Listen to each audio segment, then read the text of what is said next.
the case of Debbie Lynn Randall. Debbie Lynn Randall was born on August 21, 1962, in Marietta, Georgia, to a loving family with 2 older brothers. Her parents divorced when she was young. Her mother later married a man named Roy, who became Debbie's stepfather. The family lived in a small apartment building. Debbie was a cheerful and sociable child. On the evening of January 13, 1972, after dinner with her family, Debbie went to the laundromat to supervise the laundry. Debbie's home was just a short distance from the laundromat, so her mother wasn't overly concerned about her safety when she was sent to do the laundry. The original plan was for Debbie to go with her brother, but he was feeling unwell, so Debbie's mother sent her husband to pick up the laundry and Debbie went with her stepfather, holding a box of laundry detergent. At the laundromat, Roy put the clothes in 2 washing machines and left, leaving Debbie waiting for the cycle to finish. After the wash, Debbie had to walk home and ask someone to pick up her clean clothes because she couldn't carry them herself. However, when the laundry should have been finished and Debbie still hadn't returned, her mother began to feel uneasy. It was getting dark outside, so she and her husband decided to walk to the laundromat to look for Debbie, but she was nowhere to be found. The employee informed them that Debbie had left the laundromat some time ago and had not returned. The news worried her mother, who began searching the surrounding streets with Roy. As they walked, they discovered a suspicious scene. A short distance from the laundromat, in the parking lot next to a car, there was a spilled detergent. Since Debbie had brought a box of detergent with her, her mother suspected that it might be hers. Despite expanding their search to the entire parking lot and the surrounding area, they found no other sign of Debbie. Neighbors who knew the family joined in the search. Debbie's mother decided to call the police for help. The police investigated the parking lot and discovered their first clue: spilled laundry detergent just inches from a parked car and on the car door. They found several clear fingerprints. The police found fresh fingerprints on the car that were located lower than the handle, which seemed unusual. They suspected that an unknown person might have grabbed the girl while touching the car at this spot. The officers collected the fingerprints and sent them to forensic experts for analysis. They also started searching for the car's owner to confirm whether the fingerprints belonged to them. With no other leads, the police began a thorough search of the area, looking for new clues or witnesses. The laundry worker reported that she did not see anything suspicious. Debbie had waited for the laundry to finish, then left the building with the detergent box. It is possible that she went home to ask someone to pick up her clothes. Police discovered the first key witness, 12-year-old Sandra, who said that as she and her friend walked to a laundromat to drop off dirty clothes, they saw a man grab a girl on the street, drag her to his car parked near the laundromat, and drive away quickly while she screamed for help. Sandra and her friend were lucky to avoid the man's car. Debbie screamed in a car, but he did not slow down. At the time, Sandra did not consider what she saw to be a kidnapping. She assumed the man was a family member who had come to pick Debbie up, possibly against her will. So Sandra did not report the incident to the authorities or tell any adults about it. After learning about Debbie's disappearance, Sandra provided essential details to investigators. She described the abductor's vehicle as a dark-colored, likely 1957 model pickup truck. She also described the man as young, white, with thick dark hair, wearing a white t-shirt, jeans, and black work boots. Another key witness, a girl who lived in the same building as Debbie, shared her observations. She saw a dark-colored pickup truck drive past the apartment building on the evening in question. The girl initially thought the driver of the car was her uncle, but when he stopped in front of her and looked at her, she realized it was someone else. She described the driver as a white man with medium-length dark hair and provided additional details about his appearance. She also reported that he parked his car near their building, next to the same car where a detergent spill would later be discovered. Another witness, a man who lived near the girl's home, reported that a dark-colored pickup truck, possibly a Dodge, almost hit him while he was driving to visit his wife in the hospital. The driver appeared to be in his 30s with dark hair, and the witness saw a girl in the car trying to escape while the driver held her with one arm. Based on these accounts, the police believed Debbie had been kidnapped. They circulated the suspect's vehicle to all patrol units and created a composite sketch of the driver based on descriptions from witnesses. Some officers searched for similar vehicles and checked their owners, while others conducted a wide-ranging search for the girl. As the days passed, more volunteers and police from surrounding towns joined the search. Police questioned Debbie's family, and after investigation, they were all cleared as potential suspects. Debbie's biological father, who lived in the same city, was notified of her disappearance at work and immediately joined the search effort. Police also ran background checks on convicted criminals who lived near Debbie's home, but none of them appeared to be viable suspects. The search for Debbie continued for over 2 weeks without any significant leads. It wasn't until January 29th, when a group of students joined the search teams, that a breakthrough occurred. The students were sent to search a wooded area several miles from Debbie's house. After nearly 5 hours of searching, one of the students noticed a set of tracks on the ground that led from the trail into the forest, suggesting that something had been dragged into the woods. As they followed the trail about 150 feet into the woods, they discovered a human body and immediately contacted the police. Upon further inspection, they quickly identified the body as Debbie Randall. She was wearing the same outfit her mother had described on the day she went missing. However, her shoes were missing. The medical examination of the Debbie's body revealed that she had been strangled to death and had also been sexually assaulted. A single dark hair was found on her body, which was likely to belong to the killer. Although DNA analysis was not available at the time, experts were able to examine the hair under a microscope and estimate that it came from a man between the ages of 18 and 30. The investigation then focused on the victim's clothing, which was covered in soil. Police enlisted the help of a geologist to analyze the soil, along with a forensic team. They discovered that some of the soil contained a type of soil mined less than 10 miles from their town called North Georgia clay. However, other stains on the clothing were found to be from a different type of clay, mined by a company just 2 miles from where the body was found. Police theorized that the perpetrator did not kill Debbie immediately, but rather drove her to remote areas, sexually assaulting her in one location and killing her in another, before finally dumping her body in the woods.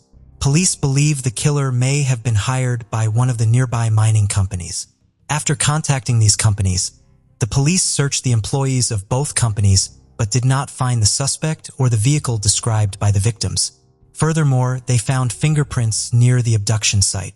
But unfortunately, when these fingerprints were compared to the suspects, there was no match.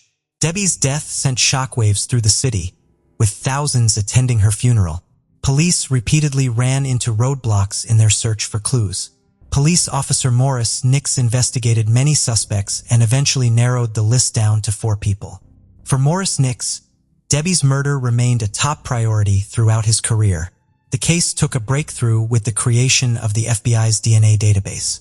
Experts successfully extracted a genetic profile from hair found on Debbie's body, which was then entered into the database. However, no matches were found. In 2015, 43 years after the murder, police reopened the case and decided to re-examine the victim's clothing using modern technology.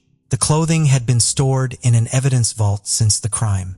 When re-examined, some of the evidence had degraded over time, resulting in only a partial DNA profile. In 2018, Debbie's mother gave an interview expressing her hope that her daughter's killer would be found. After the tragedy, she found it unbearable to stay in their apartment, so she moved to another city. Her only wish was for the case to be solved before she died. Sadly, she died of cancer at the age of 78 just weeks after the interview and was buried next to Debbie.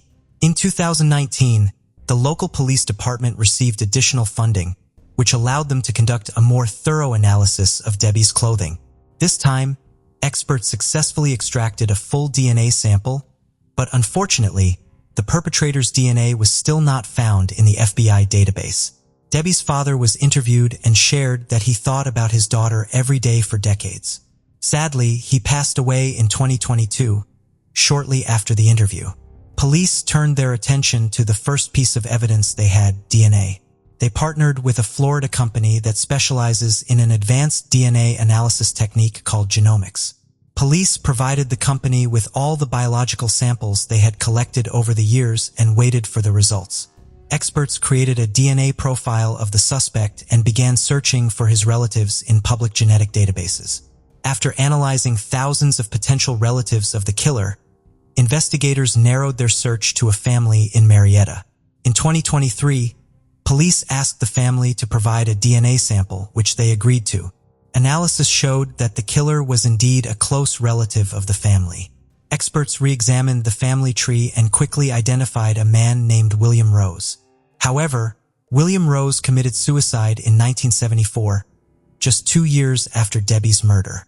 Police obtained a warrant to exhume William Rose's remains and took a sample of William Rose's DNA for analysis. 51 years after Debbie's murder, police finally identified William Rose as the killer. At the time of the murder, William Rose, 24, lived in the same building as Debbie's family, and he visited them frequently. The case has finally been solved. Debbie's brother, Melvin, is the only living relative. Melvin attended a press conference and expressed gratitude to everyone involved in solving the case that lasted more than 50 years. In the last days of 1973, Deborah Kerbs was a 17-year-old student at Fresno High School. Her friends and teachers described her as a cheerful and outstanding student. On December 31, 1973, Deborah hosted a small get-together inside her family's residence located on the 4000 block of College Avenue in Fresno, California, while her parents were away in Pismo. To welcome the new year, Deborah Kerbs and her friends, which included her boyfriend and another couple, engaged in puzzle solving while listening to music. When the clock struck midnight, signaling the start of the year 1974, the small party ended and the young host bid her friends farewell. Tragically, Deborah would only have a little glimpse of a potentially fruitful year. On January 1, 1974, in the late afternoon, Deborah's parents came back home to find her lying dead with her own leotard wrapped around. Tragedy was reported to the police. An investigation into the case was launched, and detectives started looking into persons who had last seen Deborah alive, specifically those who had attended her party hours earlier. A young man named James Arthur Blaylock, who was 17 years old at the time, was quickly suspected by authorities. James was one of the party attendants and had come along with his girlfriend to the gathering. He was said to have driven the others home when they left Deborah's residence. Authorities believed that James Blaylock might have committed the murder. They were of the opinion that he had gone back to the Kerbs family home, using a spare key he had known the location of to get inside and rape and kill Deborah. Unfortunately, though, that was only a theory. There was no concrete proof to convict James for the crime. In 1974, due to a lack of supporting forensic equipment, detectives were unable to prove what they so firmly felt to be true: the fact that 17-year-old James Blaylock was a deadly killer. The Deborah Kerbs case, however, slowly became cold. Many years later, in 2006, the Fresno County Sheriff's Office reopened the investigation and attempted to run some of the biological evidence collected from the crime scene through recently developed DNA technology. This time, there was a success. James Blaylock's DNA matched the sexual assault kit. To further confirm this, Deborah Kerbs' body was also exhumed in 2006 so that a DNA sample from her could be obtained. The samples were then submitted to the Serological Research Institute, a non-profit forensic lab in California that soon confirmed James Blaylock as the culprit investigators had been looking for all these years. James Blaylock, who was incarcerated at the time, was subsequently interviewed by Fresno County Sheriff's detectives Marty Rivera and Jeff Kurtzen. He denied killing Deborah and having sex with her. Blaylock soon changed his account after the detectives confronted him with a DNA match of his semen. He claimed he and Deborah had consensual sex but never killed her. The case was brought by the district attorney's office, but it had to be dropped for lack of supporting evidence. The case went cold again for another 15 years. In December 2021, Sergio Toscano, a current cold case detective and former Fresno County Sheriff's officer, revisited the Deborah Kerbs case and asked for a repeat DNA test on the leotard used to strangle Deborah. James Blaylock's DNA results were obtained again. His DNA was confirmed on the sexual assault kit and also appeared on the leotard. After this discovery, in 2023, detectives tried to get in touch with James Blaylock, but they soon learned that he had died in the hospital in 2022. He was 66 years old at the time. Blaylock had a significant criminal history over the course of his lifetime, which included violent crimes and becoming a registered sex offender. In June 1980, Holly Campiglia, a native of New Jersey, vanished following a period of poor mental health. Holly had been battling with mental issues since high school, but she became increasingly erratic when she got to college. One fateful day on her way to a counseling appointment, she jumped out of her mother's car and was never seen again. All her family knew at the time was that she hitchhiked to Sacramento. After sending her family one letter, Holly stopped contacting them. Immediately after her disappearance, her parents, Augustine and Sally Campiglia, reported her missing. But unknowingly to them, her name was accidentally removed from the National Missing Persons Database. Meanwhile, in August 1980, the body of a 21-year-old woman was discovered in a cornfield off Seavers Road in Dixon, not far from the location of the current Pedrick Produce Market. She was dressed in a green wool sweater despite the summer heat and had been shot in the head numerous times. Detectives at the time had no idea that the woman's name had unintentionally been erased from the National Missing People database just 2 weeks prior. The victim and her murderer could not be identified, and so she was dubbed Dixon Jane Doe for 12 years. In 1992, when Augustine and Sally Campiglia got to know that their daughter Holly Campiglia had accidentally dropped from the missing persons database used by law enforcement, they contacted the officials to re-add her name into the database. 5 weeks later, the Campiglias were informed by Solano County detectives that they had a match. Holly Ann was their Dixon Jane Doe. This was heartbreaking news for Holly's family. In an interview, her mother, Sally, sadly said, "I just kept hoping she would show up one day with grandchildren. But with each year, I'd lose a little hope." Even though Holly Ann could now be laid to rest properly, neither her family nor the police knew what had happened to her. The investigation was abandoned until 2021, when Holly Ann's relatives contacted the police to inquire about the possibility of using modern forensic methods to identify Holly Ann's killer. Investigators got to work, and a male's DNA was found after evidence samples of the crime scene were sent for testing. In 2023, investigators from the Solano County Sheriff's Office declared that they think the DNA belongs to Herman Lee Hobbs, who is currently 76 years old and serving a sentence at a prison in Chowchilla. According to research, Herman Lee Hobbs had been a violent criminal throughout his adult life.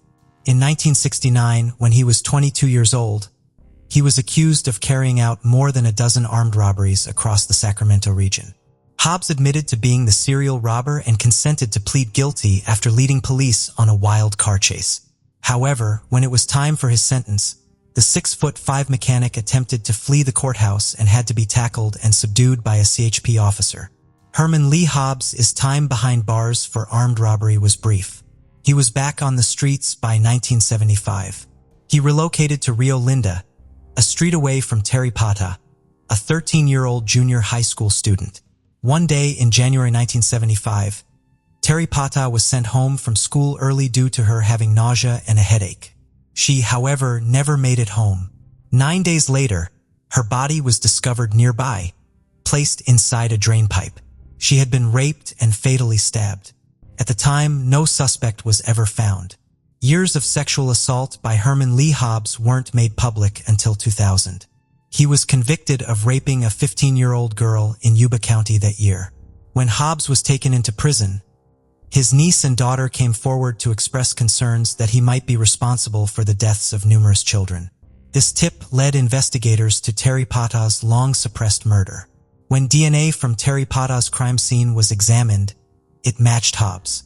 Hobbs, who was already serving a lengthy jail sentence for rape, pled not guilty to Terry Pata's murder and was given a further 25 years to life sentence. This was just the start. That same year, some loggers discovered a woman's skull in the Yuba County foothills.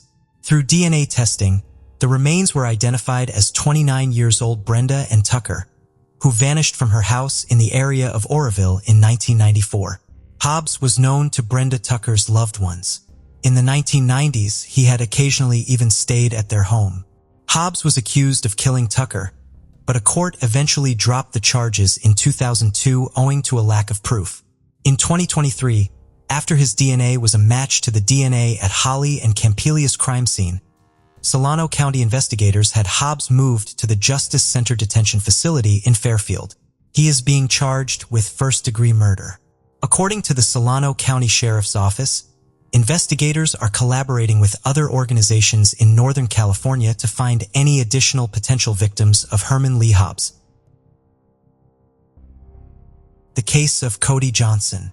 At the age of 23, Cody was looking for a long-term partner. He confided in his friends about his desire to marry a woman who shared his values, specifically someone from a religious background. On Halloween 2011, he met Jordan, who would eventually become a pivotal figure in his life. Born in August 1991, Jordan grew up in Kalispell, in a deeply religious family. She attended the Faith Baptist Church, where she worked with children and families, and her ultimate goal was to become a stay-at-home mother. When Cody and Jordan first met on Halloween, they quickly formed a connection. Although initially shy, Jordan opened up to Cody about her dreams of starting a family and her love for nature. Cody was smitten, but Jordan, who was only 20 at the time, was not ready for a serious relationship. They went on a few casual dates but maintained a platonic relationship. However, Cody's feelings for Jordan only intensified, and he made a concerted effort to win her over. He joined her church, First Baptist, and began to socialize with her friends and community. Before long, their friendship blossomed into something more. Cody and Jordan officially started dating in November 2011, and Cody became completely enamored with her, wanting to spend all his time with her. Cody was convinced he wanted to marry Jordan just weeks into their relationship, despite her desire to remain chaste until marriage. Those close to them noticed Jordan didn't seem as invested in Cody as he was in her. While some attributed this to her shy nature, others were concerned about the imbalance in their relationship. They rarely showed affection in public, didn't hold hands, and didn't flirt. So, when Cody proposed in December 2012, many of Jordan's friends were surprised she accepted. They thought she wasn't ready for marriage after just a year of dating, but they were happy for her. Jordan eagerly shared her engagement ring on Instagram, captioning the post, "Best early Christmas present ever." The wedding was set for June 29, 2013, and planning began immediately. Cody was heavily involved, along with Jordan's best friend and matron of honor, Kimberly Martinez. However, it was Jordan who seemed most enthusiastic about the wedding planning, even going so far as to perform a song with custom-written lyrics by Elizabeth Shee, which would later seem eerily prophetic. When someone, including Kimberly, brought up the idea of actually being married to Cody, Jordan's mood would quickly deteriorate. She repeatedly questioned Kimberly, her matron of honor, about whether she was making the right decision. On her wedding day, Jordan's true feelings about the marriage were evident. She was anxious and avoided eye contact with Cody, frequently looking down. Despite regaining her composure for the wedding photos and first dance, Jordan's unease persisted. The morning after the wedding, Jordan confided in a friend via text from their honeymoon hotel room. She revealed that she had not consummated the marriage and had rejected Cody's advances, not only on their wedding night, but for the next 6 nights as well. Jordan was anxious about Cody's expectations and didn't want to be intimate. She planned to use the excuse that her period had started, hoping it would work, as she feared being forced into something would cause her to panic. Jordan had an intense fear of sex due to her faith and reservations about Cody, causing her to feel anxious about intimacy with him. This anxiety reached a boiling point on July 7th, 8 days after their wedding, when Cody canceled his golfing trip with friends at the last minute, because Jordan had planned a surprise for him. After attending church and spending some time alone on the lake, they had dinner with friends at Dairy Queen. Cody then went home with Jordan, and this was the last time anyone saw him. When Cody failed to show up for work, his coworker Cameron Fredrickson became concerned. As a reliable and punctual employee, Cody's absence was unusual. Cameron decided to visit Cody's new house, which he had purchased with Jordan before their wedding. After knocking with no response, Cameron let himself in and searched the house for any clues about their disappearance. However, he found nothing. Cameron's concern turned to fear when he discovered Cody's phone in the garage. It was unusual for Cody to be without his phone, and this sparked grave concerns.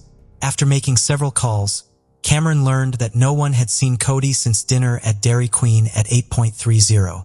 He immediately went to the police station to file a missing persons report, and the authorities took the case seriously from the start. Officer Chaz Zimmerman, one of the first to question Cameron, was struck by his distress. Zimmerman found it odd that Cameron's boss, not his wife Kimberly, reported him missing. Later that day, Kimberly finally reached Jordan, who claimed that Cameron had left with friends in a black car with Washington plates. According to Jordan, Cameron had received a disturbing phone call at the restaurant, so she gave him space. However, that night, Kimberly retrieved her phone charger from their car and discovered a text from Cody. The message stated that Cameron had planned to go for a ride with out-of-town friends who were visiting. Cody was unclear about the friends' identities, but Cameron always took his visiting friends to Glacier Park. Jordan told the police that she didn't recognize the men who were involved in Cody's disappearance, and that they hadn't fought that night. She suggested that Cody might have gone joyriding with his friends from out of town as a possible reason for his disappearance. When questioned about why she didn't report Cody missing, Jordan explained that she didn't want to upset him by filing a report if he was planning to return within a few hours. However, as the hours turned into days, Cody's friends and family gathered at the family home, expressing confusion over his sudden disappearance. It didn't seem like something Cody would do, leaving his wife without a word. Jordan maintained her story until Kimberly confronted her about it. As the conversation continued, Jordan became increasingly uncomfortable. Eventually, she became so agitated that she threw her wedding ring across the room. While some thought this was just her unusual way of coping with the situation, Kimberly was convinced that Jordan was hiding something. The next day, she returned home and called her friend. Meanwhile, Jordan was summoned to the police station, where she was confronted by officers about the inconsistencies in her story. One of the officers said, "Jordan, I've gathered information that contradicts what you're telling me. I've spoken to several people, and it's crucial that I know you're being honest." Jordan responded, "I understand, and I think there's more to the story." Around the same time, Sher Johnson met with the police, armed with Cody's phone records from the day he vanished. She was worried about her son, and hoped that the mysterious man Cody had called could provide some clues about his disappearance. However, it turned out that the mysterious caller was simply a friend returning a tool to Cody. The police quickly ruled him out as a suspect because he had a solid alibi. His wife was in labor at the time of Cody's disappearance. With all other leads exhausted, the police refocused their attention on Jordan. It was clear that she was hiding something, but her story didn't quite add up. On July 10th, a crucial breakthrough emerged in the case. An unexpected email arrived from Carmen Tony 607, claiming that Cody was dead and there was no need to continue searching. The message read, Jordan showed the email to Hannah, remaining expressionless as he relayed the news.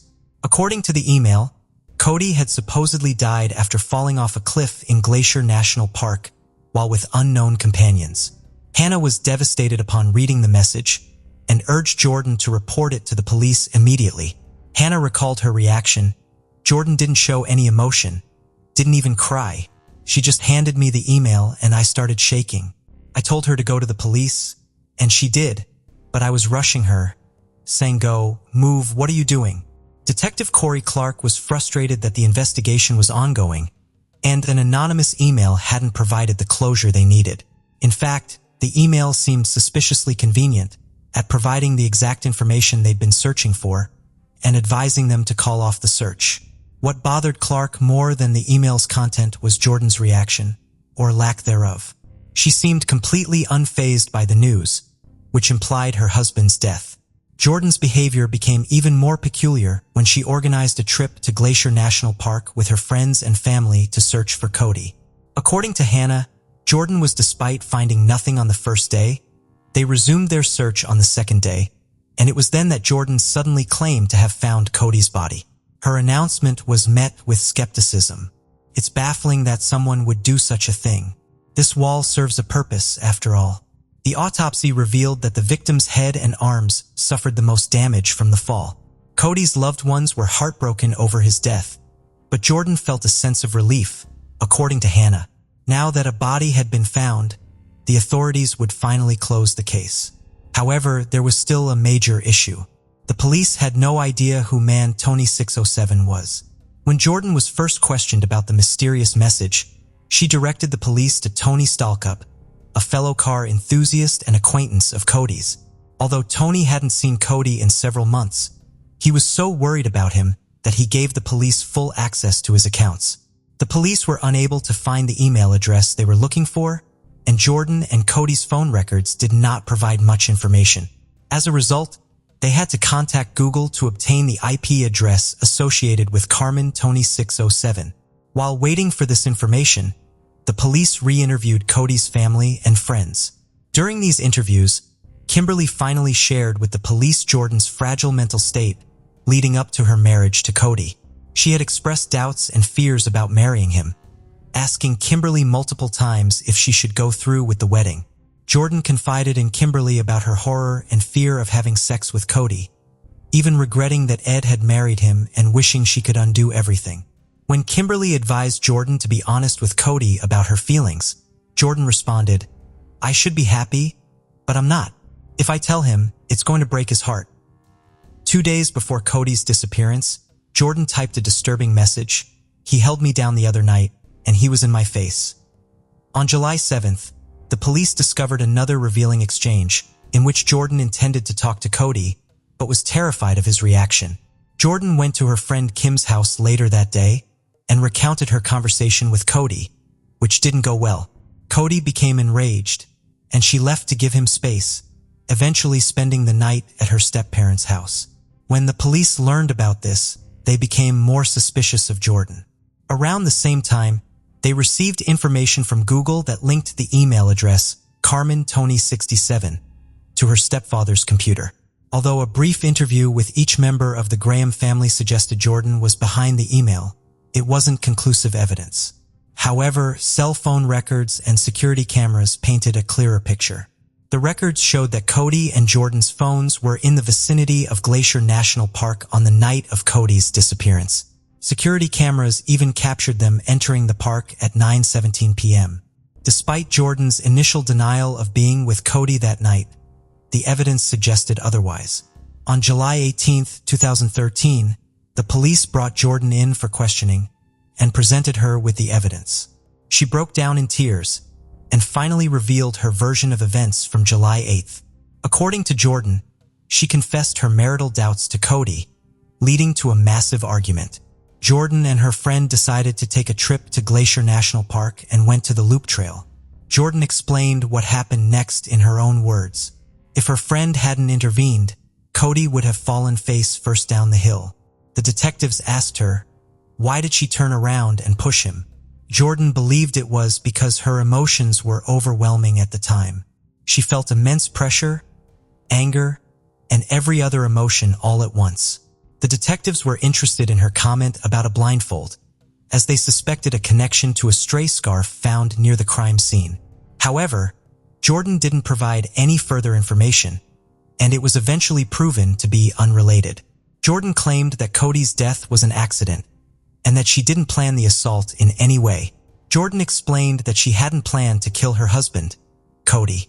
The situation escalated, and in the heat of the moment, she pushed him off the bridge. When asked about the incident, Jordan admitted that Cody had turned his back to her, facing the cliff, and she pushed him with both hands. She also confessed to creating a fake identity, Carmen Tony, and sending messages from her stepfather's house. Despite her confession, the police didn't charge Jordan that day, and she walked out of the station a free woman. However, they later arrested her at Cody's funeral on July 22nd, after she was seen texting on her phone, displaying a lack of respect that eroded any remaining sympathy for her. Rumors circulated that Jordan had killed Cody to escape their marriage, without the embarrassment of divorce. Her behavior at the funeral, including texting, seemed to confirm these suspicions, implying that she was more concerned about herself than mourning Cody's death. Jordan's motives were called into question, as people wondered if she ever truly loved Cody. She was arrested and charged with first-degree murder and making false statements. After reviewing the evidence, the jury added premeditated first-degree murder to the list of charges. Her trial began on December 9, 2013.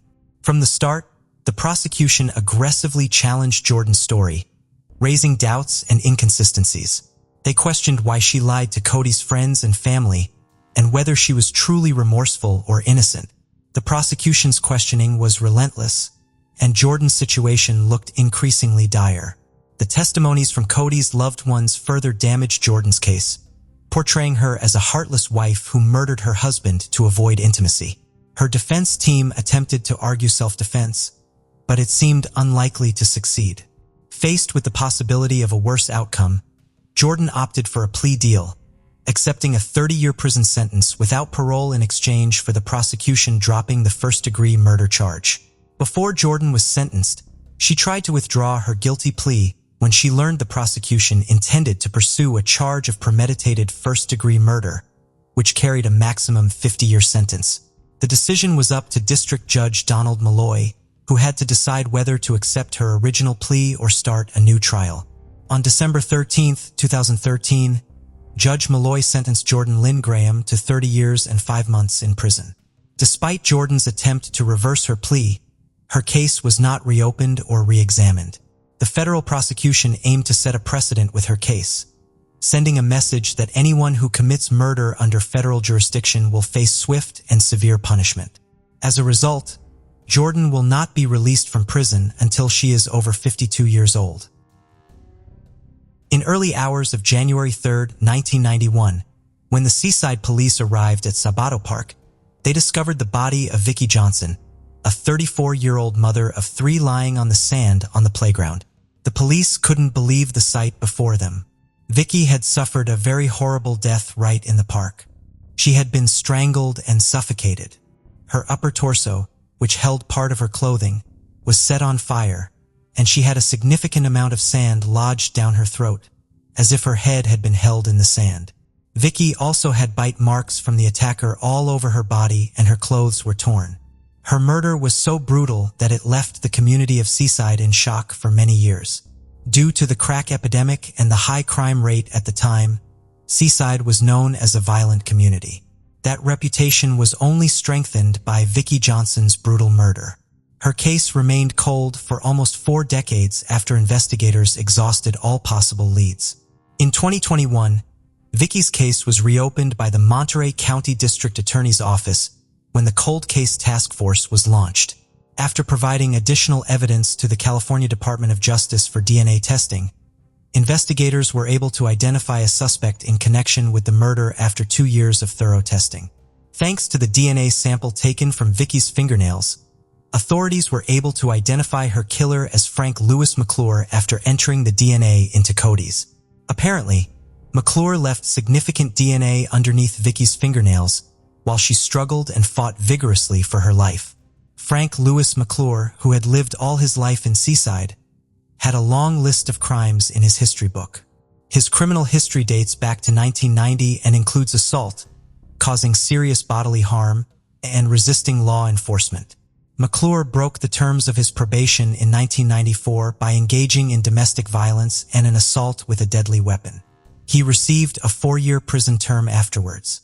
From 1991 to 2011, Frank Lewis McClure committed numerous crimes involving domestic violence and assault. He received little time in prison and was, however, never charged for murder. It is unknown whether McClure and Vicky were romantically involved. The motive of her murder is still unknown and probably will remain a mystery since Frank Lewis McClure died at the age of 77 in 2021 in his Seaside home. Regardless, Vicky Johnson's family is grateful that the murder has been solved. On September 28, 1979, 3 visitors who were out day tripping in Sugar Pine Point State Park called a local news reporter to report finding a body at a picnic area on Lake Tahoe's western coast in California. When the cops showed up, they discovered a terrifying situation. There laid a woman who had been battered and strangled to death.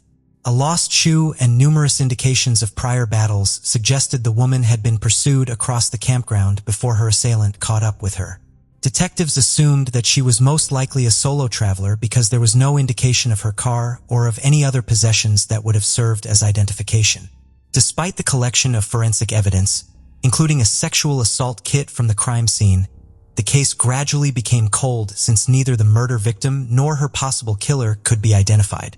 The young woman was reluctantly buried by the authorities in a simple grave with the sign unidentified female.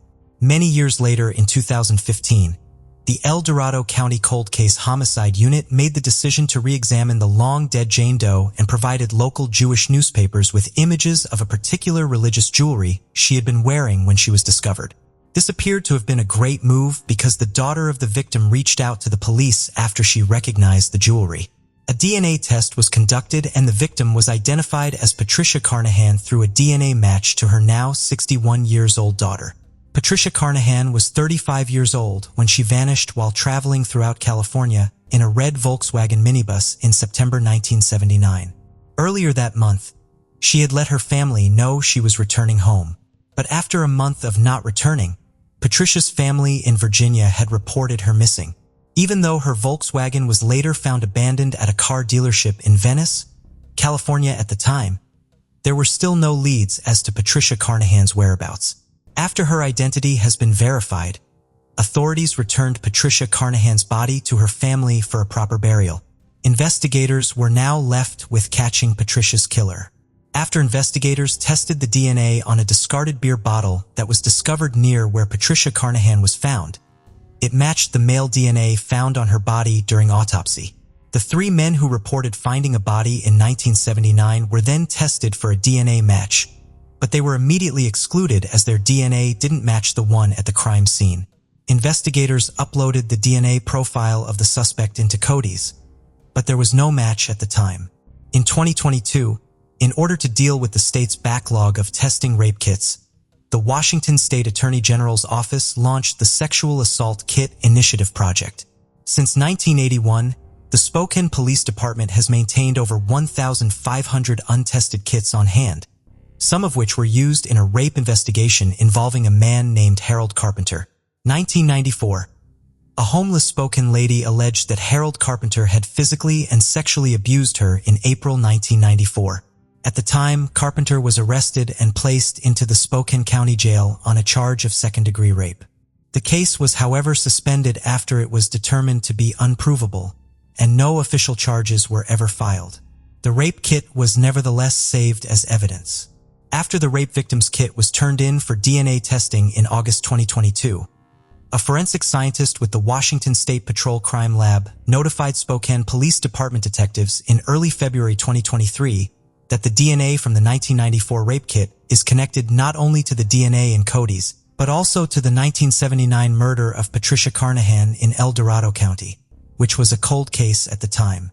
Based on this evidence, in 2023, investigators from El Dorado County arrived in Spokane to help the Spokane Police Department arrest Harold Carpenter.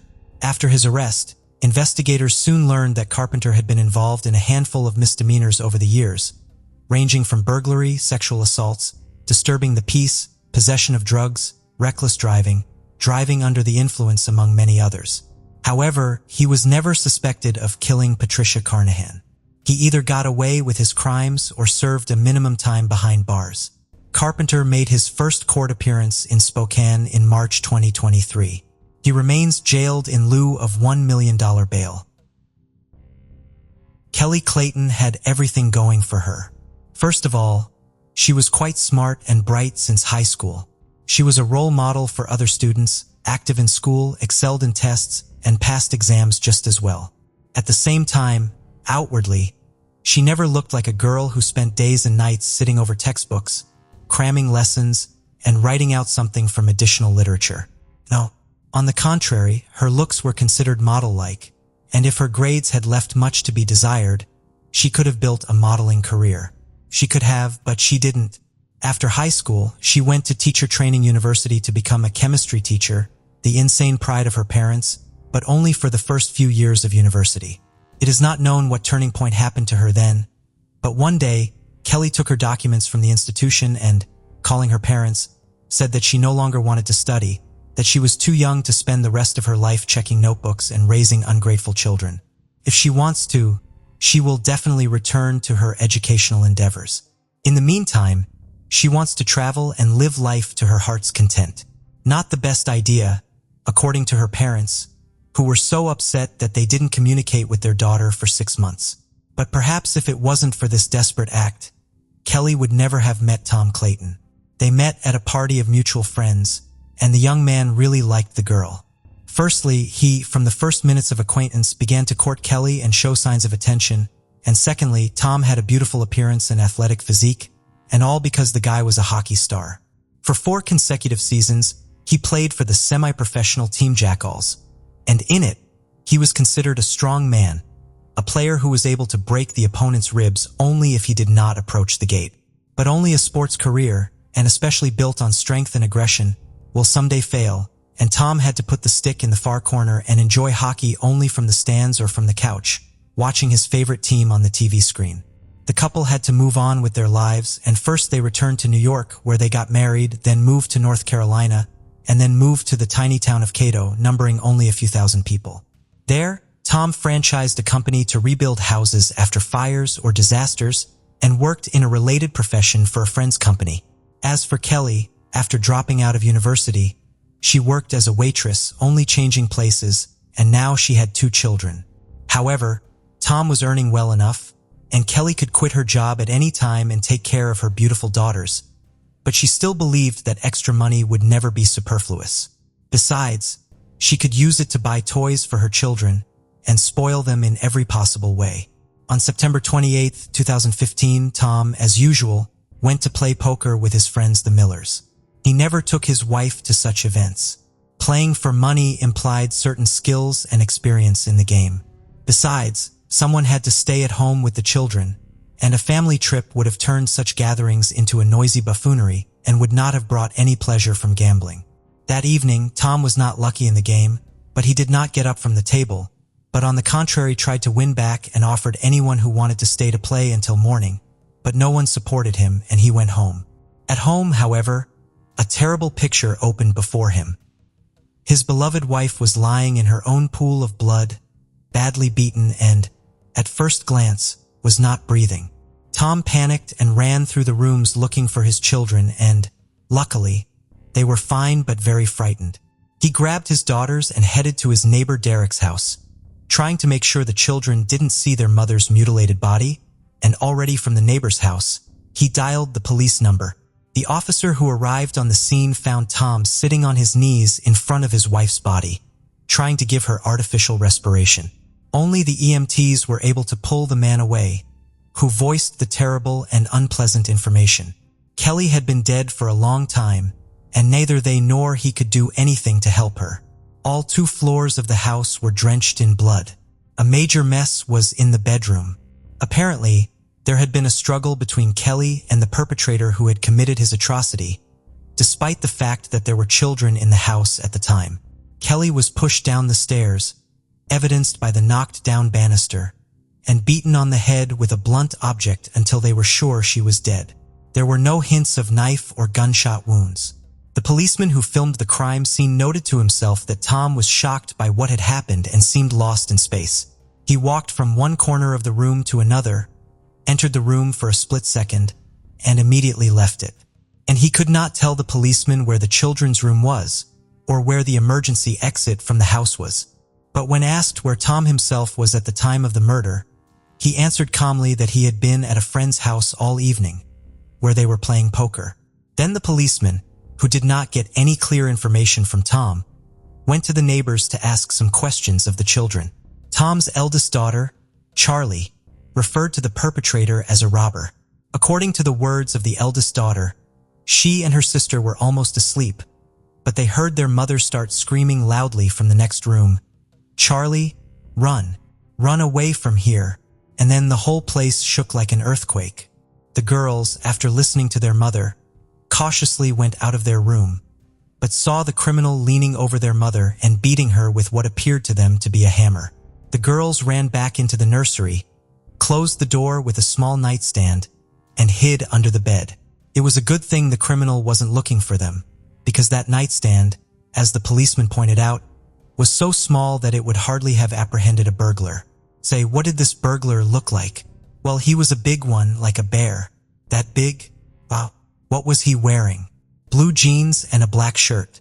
He was also wearing a mask, like the one Daddy wears when he goes hunting with Mr. Bourne to shoot ducks. So your daddy has a mask like that too? Will you show me? I'd have to ask him where it is. I don't know. What else did you notice when you saw the robber? He had eyes like Dad's, and I don't remember anything else. I saw him literally just a little bit got scared, and we quickly ran back inside. Police officers checking the house were unable to confirm the girl's account that the perpetrator was a burglar. There were no signs of forced entry at either the front or back door, although on the other hand, the gate to the garage was open, and the perpetrator could have entered the house through the garage. Another thing that the police noted is that nothing was stolen from the house.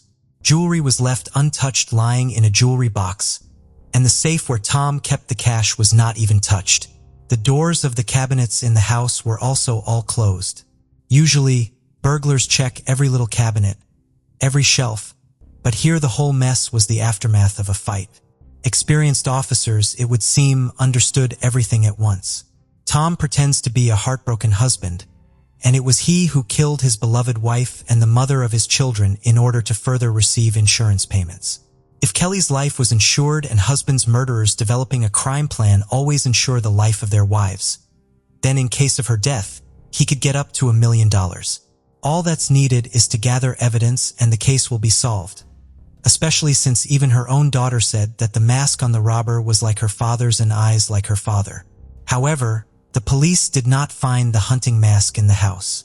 After finding out where Tom had spent his time that night, the police questioned the other poker players. Is Tom the killer? Do you really suspect him? Wondered one of his friends. That poor guy had his wife murdered for crying out loud. And instead of looking for the bastard, you want to pin everything on him? How could you think of such a thing? No, Tom certainly couldn't have done it. I've known him a long time, replied another less emotional friend.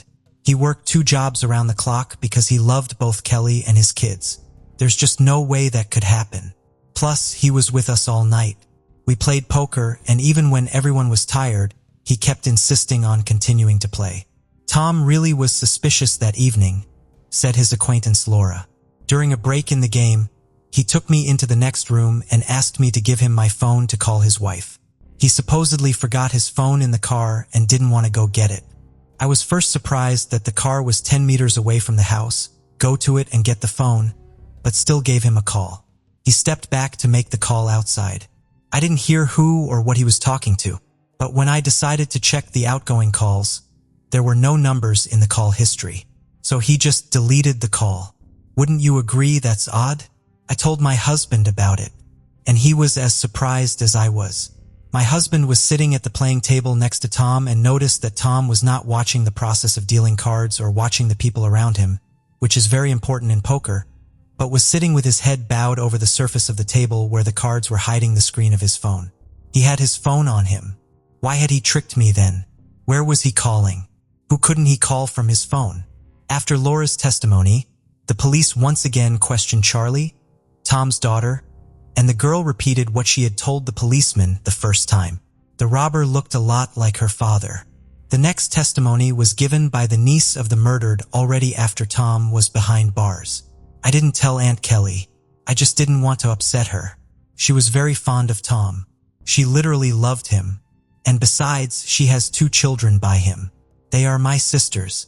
Who needs my truth? Tom was not the man he appeared to be at first glance. Yes, he occasionally spoiled my aunt with attention and flowers. He could easily babysit, which other fathers rarely do. But that was all at home. And at work, he was a completely different person. Kelly decided to help me one day and arranged for Tom to take me to work for him.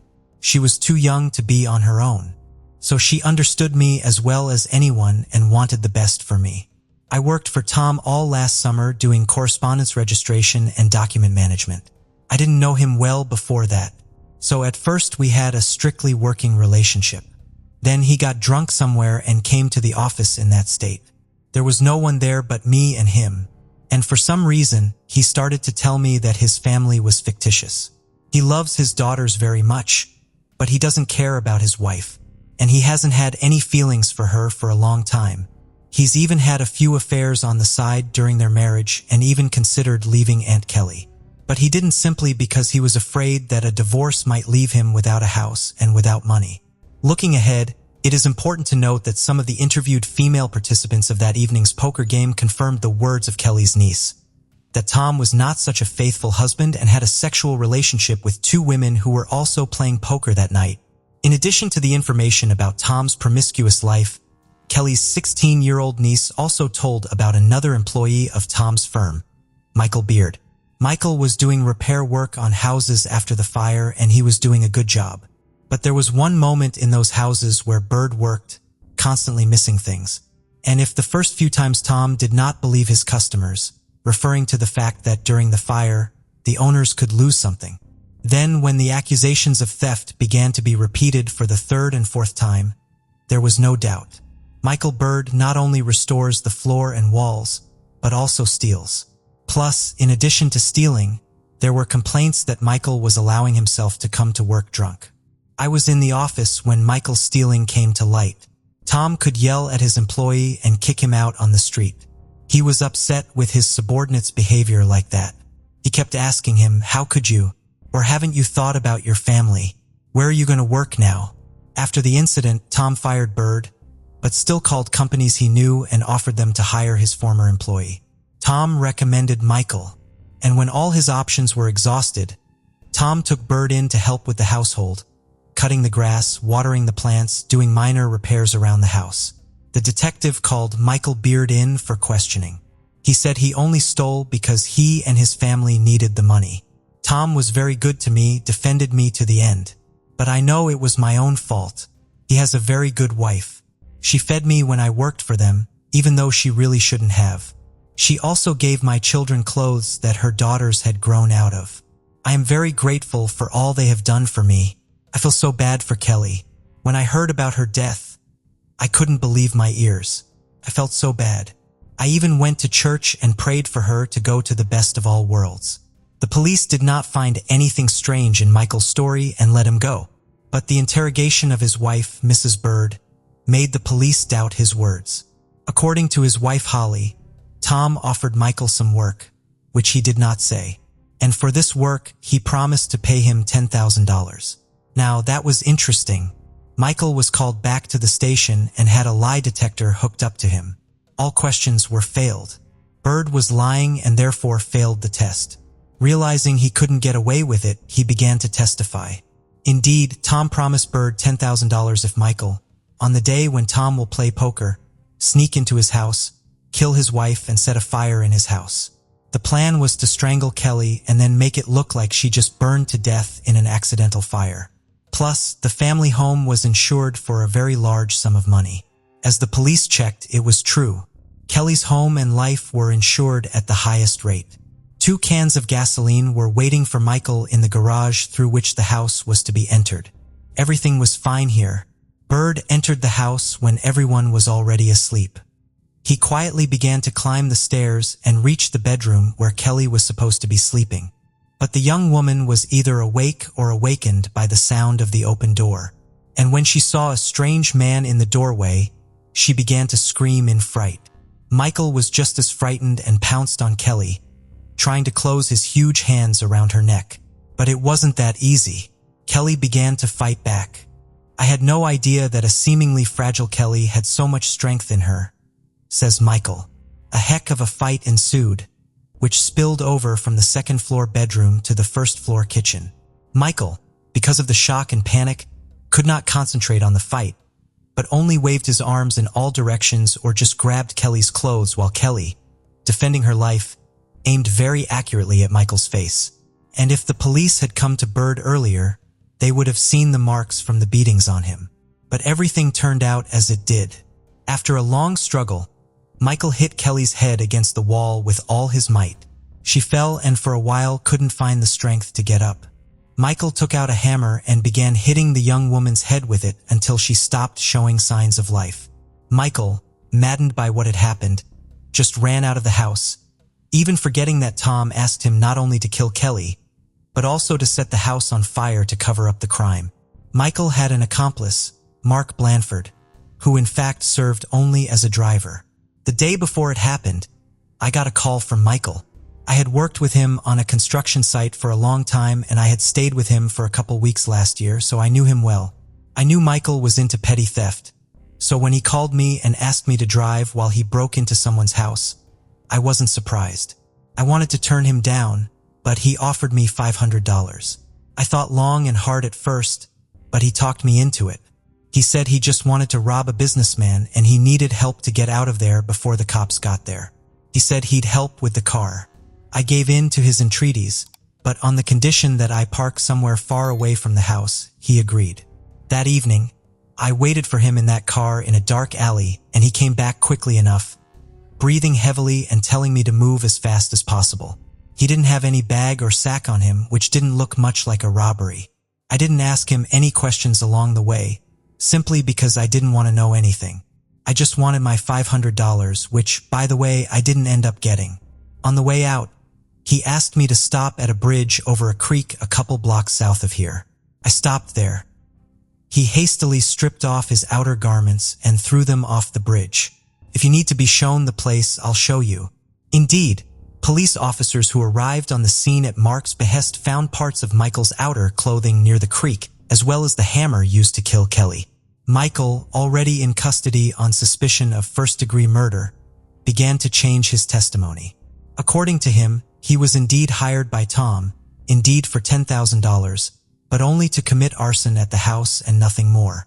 There was no question of murder.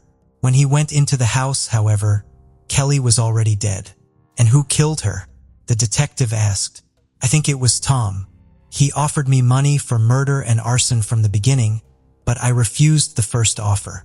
I'm not willing to kill a man for any money. He said I had nothing to fear, but he never could talk me into it. You may not believe me, but I almost lost my mind when I saw Kelly's body. I knew right then and there that he was setting me up, so I ran out of the house. He's the killer, Michael insisted. Michael spent a very long time assuring the police of his innocence, and all because he did not know that Mark had shown the place where Bird had thrown out his things, and that his clothes, as well as the murder weapon, had already been submitted for examination. And the experts found both on his clothes and on the hammer the blood of Kelly Clayton. And that was the most direct proof that it was him who killed Kelly, not someone else. In turn, Tom also did not admit that it was he who ordered the massacre of his wife from a former problem employee of his company. According to him, Michael knew that he had money, knew that he was not poor, and because Bird lost his job, as well as because of resentment associated with the dismissal, he decided to rob his house, but Kelly was at home that night, for which he paid with his life. It might have been difficult to prove Tom's guilt and his conspiracy with Michael if Laura, the woman who had been playing poker that night, had not told the police that Tom had called from her cell phone. The detective requested a transcript of her calls and expectations were confirmed. Then, on the night of September 28th of 29, Tom Clayton called Michael Bird. Michael was the first to go to trial. He continued to insist that he had been hired to set fire to the house in order to collect the insurance payout. He didn't kill Kelly, and as for the blood on his clothes, it was just because he was touching a dead and mutilated body, that's why he got dirty. He'd thrown his stuff away so no one would think he'd been at Clayton's house that night. His speech sounded convincing. The jury had been deliberating for 7 hours. In the end, they concluded that Michael Bird was guilty on all counts. He was facing life in prison. As for Tom, his lawyers were able to obtain records of conversations and correspondence between him and Michael, and none of the conversations clearly discussed their devious plan. The prosecution's requests for billing transcripts of his movements yielded no concrete results either. All the evidence was circumstantial. If it weren't for one nuance, the car in which Mark had given Michael a ride was registered to Tom's company, and Tom, coming to the office on his personal Toyota, left it in the parking lot, where for some reason moved to the company pickup truck, which later drove to Michael's house and left there, and took back the day after the tragedy. That is, in fact, he gave Michael the car on which he and Mark went to the crime. It was this fact that was testified to at the trial by the jury. The trial lasted 6 days, and the jury concluded that Tom had hired Michael to commit this horrible crime after all.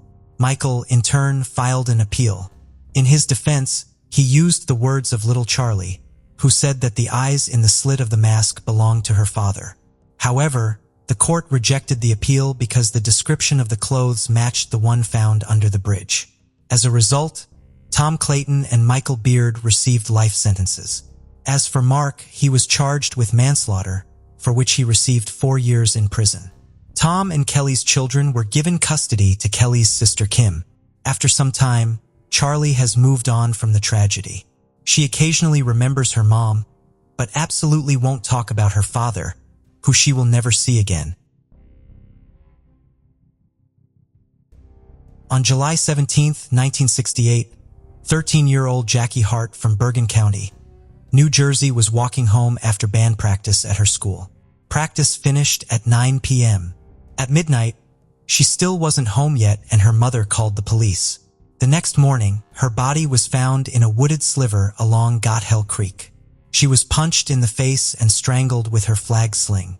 9 months later, on April 8 of 1969, 18-year-old Irene Blasig's body was found in the Saddle River, also in Bergen County.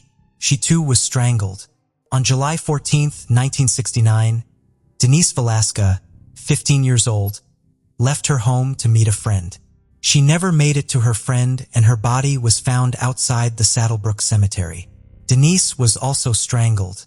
This now meant that there were 3 cases of young girls being strangled in Bergen County within 12 months. A man by the name of Richard Cotttingham was sentenced to life in prison when he was convicted of taking the lives of 9 people. While in prison, he claimed that he ended the lives of more than 100 women. 3 of those women were Jackie, Irene, and Denise. Police decided to follow up on the lead and came to the conclusion that he was telling the truth. If he was telling the truth about these 3 cases, it makes me wonder if he'll ever come forward about others as well. Cotttingham is currently serving more than 200 years. He has been in custody since July. 6-year-old Ricky Neve lived in Peterborough, England. On the morning of November 28, 1994, he left his home to go to school around 9 a.m. His mother still recalls he did not say goodbye to her that day and simply walked out the front door. Ricky never came home that day. The next day, his body was found in the woods nearby. It was clear he had been strangled. His school uniform was thrown in a bin. Rumors soon started to spread about how badly Ricky's mother Ruth Neve had been treating her son. She was tried for the crime in 1996, but she was cleared. She was, however, jailed for 7 years after pleading guilty to child neglect. Ruth was eventually released from prison in 2000 and started to endlessly campaign for the case to be reopened, and in June of 2015, that was exactly what happened. On February 17th of 2020, a 38-year-old man was charged in connection to the case. His name is James Watson. James was only 13 when Ricky's life was taken. Ricky's mother said she felt overwhelmed and numb. It hasn't sunk in yet. I am overwhelmed and in truth totally numb. This has always been about getting justice for my son Ricky. I'd like to thank Paul Fullwood and his team for their work and effort in getting us to this moment. The news has not sunk in yet. The courtesy and care shown to me by Mr. Fullwood and his colleagues has exceeded, by far, the expectations I had. Today's news is welcome, but it is only part of a much longer journey that still has some way to run. It would be inappropriate to comment further, but what I am looking forward to is a good night's sleep that has been lacking over many years.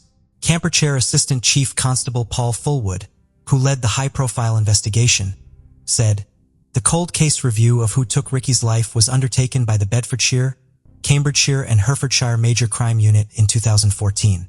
We began reinvestigating the case in 2015 and following extensive investigative work, we have now been authorized by the Crown Prosecution Service to charge James Watson.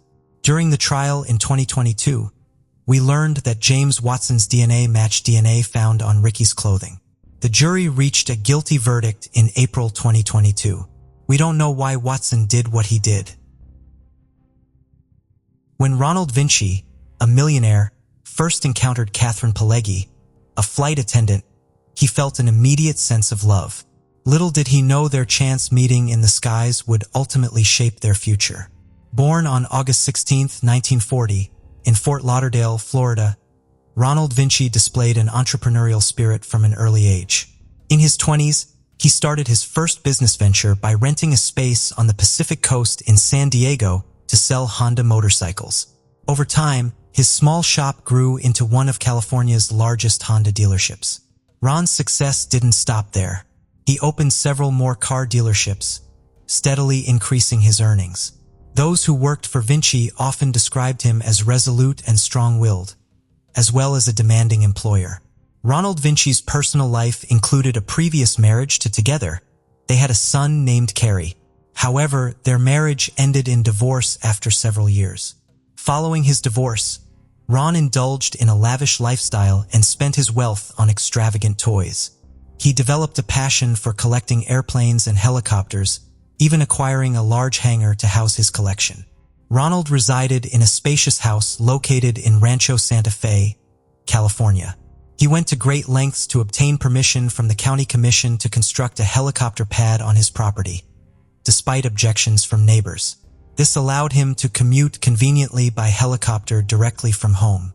Additionally, helicopter pads were installed on the roofs of his car dealerships to further facilitate aerial transportation. In 1990, the paths of 50-year-old Ronald Vinci and 34-year-old Catherine Pileggi crossed unexpectedly in the skies. Catherine was working as a flight attendant when they first met. Catherine Pileggi hailed from a close-knit family and grew up in rural Georgia. During her youth, she participated in beauty pageants and won hearts with her charm and grace. With charisma and a radiant smile, her beauty and pleasant demeanor attracted many admirers and suitors. After finishing her education, Catherine spent several years working as a lab technician in a veterans hospital. However, her aspirations were beyond this job, and she always yearned for more in life. In 1980, Catherine made a significant career change by leaving the hospital and joining Delta Airlines as a flight attendant. At that time, her annual income was $20,000. She enjoyed her new job, tending to passengers' needs and serving meals. Catherine even had some practical knowledge like using coffee grounds to eliminate unpleasant odors, a handy tip for dealing with spills on airplane seats. In 1990, a decade after starting her flight attendant career, Catherine had a fateful encounter on a flight. She met Ronald Vinci, a millionaire, who was immediately drawn to her charming and ever-smiling personality. Despite the significant 14-year age gap between them, the two began a romantic relationship. Catherine then left her career as a flight attendant and moved into Ronald's luxurious home in California. They shared a passion for travel, often visiting Aspen, Colorado, a favorite getaway spot for them. Their relationship spanned 10 years, during which Ronald never proposed to Catherine. Eventually, they chose to part ways. Seeking a fresh start and new companionship, Catherine relocated to Florida in April 2001, at the age of 45. She began a relationship with 63-year-old Dilio Carano, an insurance agent who was financially well off. The couple met through mutual friends. Catherine confided in Dilio about her previous relationship with Ronald Vinci, describing it as tumultuous and unhappy. She revealed that during the decade-long relationship with Ronald, she endured insults from him and had to deal with his heavy drinking and public discussions of his affairs with other women, all while hoping for a marriage proposal that never came from Ronald Vinci. On the contrary, wasted no time and swiftly proposed to Catherine. The couple tied the knot in May 2001, just a month after they first met. Catherine seemed very happy with the marriage. After their wedding, they began living together in Miami Beach, Florida. Dilio described Catherine's early demeanor in their shared life as resembling that of a domestic cat, gentle, calm, and quiet, with minimal eating habits. Furthermore, Catherine had a profound fear of water. She couldn't bathe in the ocean or river without experiencing intense anxiety upon entering the water. A few months into their marriage, Dilio began to notice a significant change in his wife's behavior. She increasingly requested money from him, demanding funds for clothes and gifts, while comparing him to her friends' more generous husbands. Dilio estimated that Catherine was withdrawing approximately $55,000 monthly from him. She used educational expenses as an excuse, but failed to provide receipts or evidence of such expenditures. After several months of enduring this financial strain, Dilio decided he had rushed into the marriage and wanted a divorce. Given their lack of children or shared property, the separation was relatively straightforward. Court documents revealed that Dilio Carano had a net worth of $4.5 million, whereas Catherine had only $8,000 in her accounts. As Catherine prepared to move out of Dilio's house, she expressed sadness and despair, lamenting, in 2005, Ronald Vinci, a millionaire, made a significant life change by relocating to Fort Lauderdale, Florida. Convinced by friends that Florida offered favorable climate conditions and low taxes. At this point, Ron had already sold his car dealerships and accumulated substantial wealth. In Fort Lauderdale, he acquired a luxurious apartment on the 4th floor, enjoying his new residence's comforts. In the same year, Ronald rekindled his relationship with Catherine Pileggi. Catherine, the flight attendant Ron had previously dated, moved into his apartment, rekindling their relationship. Interestingly, Catherine's ex-husband, Dilio Carano, also lived in the same building, but was situated 30 floors below them. Dilio couldn't comprehend why Catherine chose to reconnect with the millionaire she once described as a monster. As their relationship progressed, Catherine became increasingly fixated on marrying Ron. Both Ronald and Catherine were no longer working and led a leisurely lifestyle. Their differences became more evident over time. Ronald was overweight and enjoyed indulging in rich foods. In contrast, Catherine maintained a weight of only 42 kilograms by eating sparingly. Ronald loved lively parties, while Catherine preferred staying home absorbed in crime stories. She rarely wore dresses, opting for shorts and sneakers instead. The couple often traveled together, crossing the sea by boat and visiting Caribbean islands by air. Despite her fear of the ocean, detailed in her diary entries, Ron incessantly encouraged her to conquer her phobia. Even though Ronald possessed considerable wealth, he had a penchant for frequenting budget-friendly bars along the Fort Lauderdale waterfront with friends. There, he would order 1 tacos and strong drinks. He might have been the life of these gatherings, flirting with women, but he often humorously remarked that his appeal to men had long vanished. Their home frequently hosted gatherings where Ronald indulged in alcohol and grew more outspoken. Occasionally, he publicly insulted Catherine in front of their friends, implying she owed everything to him. At these events, Catherine usually played a passive role, quietly catering to Ronald's intoxicated demands, serving drinks and snacks and attending to his friends' needs. This dynamic painted a clearer picture of their contrasting personalities and relationship intricacies. Ron's extroverted indulgence versus Catherine's introverted submissiveness. For 5 years, this pattern persisted. However, the millionaire remained hesitant to propose marriage to Catherine. By 2010, Ronald began confiding in friends about his desire to end the e-killing and seek a younger companion. In early 2011, Ronald Vinci found himself hospitalized due to severe intestinal issues. These issues were most likely stemming from years of alcohol abuse. The doctors attributed his illness to alcohol consumption, but Vinci noted a recent shift in the taste of his food. A friend jokingly suggested that maybe Catherine had tried to poison him. Ronald dismissed this jest without much thought. In reality, Ronald had neglected his health. His excessive alcohol intake and the habit of consuming numerous pills for relaxation and better sleep were taking a toll on his well-being. In June 2011, Ronald Vinci made a significant purchase, acquiring a new waterfront home in Fort Lauderdale valued at $3 million. Conveniently located just steps away from where his yacht was docked, the property promised comfort. At the age of 70, Ronald looked forward to spending the rest of his life in this residence. He eagerly anticipated visits from his only son, Carrie, and his grandson. Carrie's occupation as a waiter was a subject of jest for Ronald, who humorously claimed that Carrie was eagerly anticipating his father's passing. On the afternoon of June 28, 2011, the gardener of Ronald Vinci made a distressing call to 911, reporting an incident involving his employer. When the police arrived at the scene, they discovered the lifeless body of the millionaire in a guest bedroom. Shockingly, his body had been meticulously wrapped in plastic bags, tightly taped, and placed inside a sleeping bag along with soiled sheets, and on top of it all was a substance resembling wet dirt, later identified as coffee grounds. Further examination revealed a slashed mattress beneath the blanket on the bed. The gardener informed the police that according to Catherine Pileggi, Ronald had fallen down the stairs, suffered a head injury, and subsequently passed away. The officers had deep suspicions that Ronald Vinci's death was not accidental. During police interrogation, the gardener provided a chilling account of the events leading up to the discovery of Vinci's lifeless body.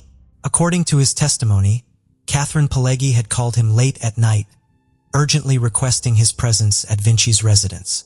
Upon his arrival in the morning, he was confronted with the sight of the millionaire's body wrapped tightly in a sleeping bag in one of the guest bedrooms.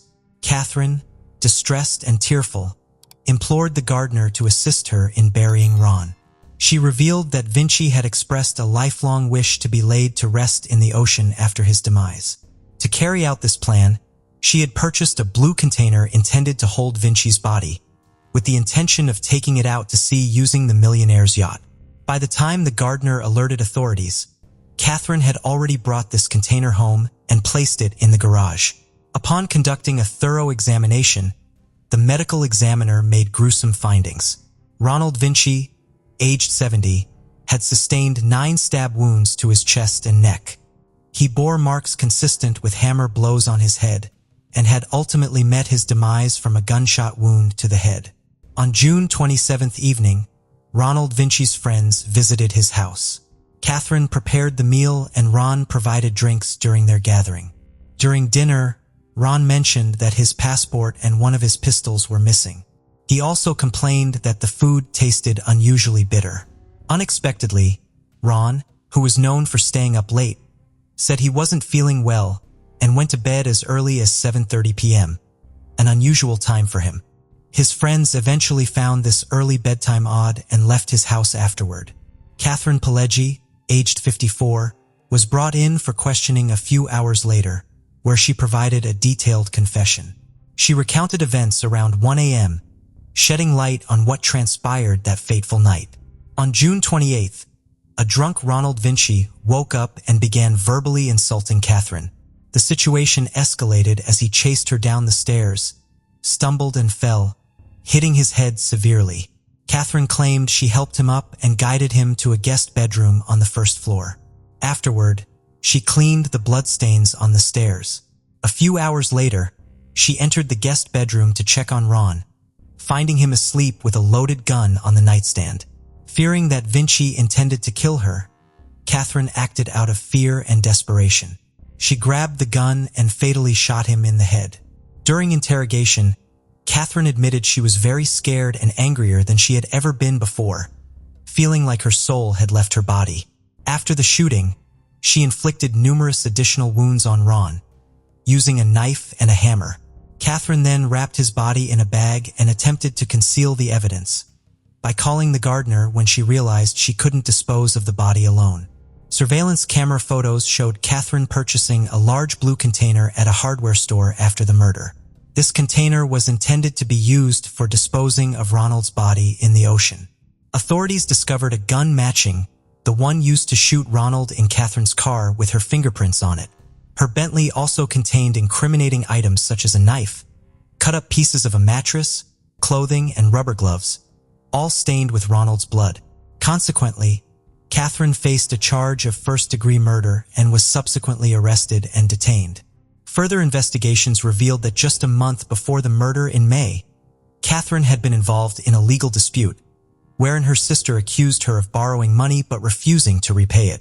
Catherine defended herself by claiming that the money was a gift and therefore refused to return it to her sister. On May 17th, the court ruled in favor of Catherine in this dispute. Ronald's neighbors reported hearing screams from Vinci's house on the night of the crime. Additionally, a witness spotted a white car with a large trailer near Vinci's home early in the morning. This car belonged to the gardener. Ronald Vinci's friends disclosed that he had been contemplating ending his relationship with Catherine for quite some time. The couple had not been intimate for several months and even slept in separate rooms within their large house. Just a few weeks before the tragedy, attempted to give Catherine $1 million through one of his workers, requesting her to leave his house permanently. Prosecutors believed that Catherine's primary motive was the fear of losing her wealthy partner. However, Catherine's defense argued that she had been a victim of severe abuse during her relationship with Ronald and acted in self-defense. Questions arose regarding why she did not immediately contact the police, why she did not tell the truth right away, and why she endured the alleged abuse for years without leaving him. Some of Catherine's relatives defended her in court, and a court psychiatrist identified some signs of domestic violence. Nonetheless, none of Ronald's close associates could confirm witnessing any mistreatment in their relationship. They described Catherine as calm and noted that she never complained about her life. During the court proceedings, Catherine made a startling accusation against Ronald Vinci, claiming he was responsible for the sudden death of her younger sister Angela 3 years prior. In December 2009, Catherine, Ronald, and Angela had embarked on a Caribbean cruise together. Angela had been struggling with substance abuse issues and consumed excessive alcohol during a party on the cruise, leading to severe illness and intense convulsions. In an effort to help her sister, Catherine performed artificial respiration. Tragically, Angela's heart stopped beating, resulting in her death. It later emerged that Ronald had provided Angela with some pills on the evening of the cruise, presumably to help her relax. Catherine firmly believed these pills were a contributing factor in her younger sister's death. In 2014, a jury found Catherine Pagel guilty of the murder of Ronald Vinci. Consequently, she was sentenced to 25 years in prison. She is currently serving her sentence at the LEL Correctional Institution in Marin County, Florida. Her potential release date is set for January 2034, when she will be 77 years old.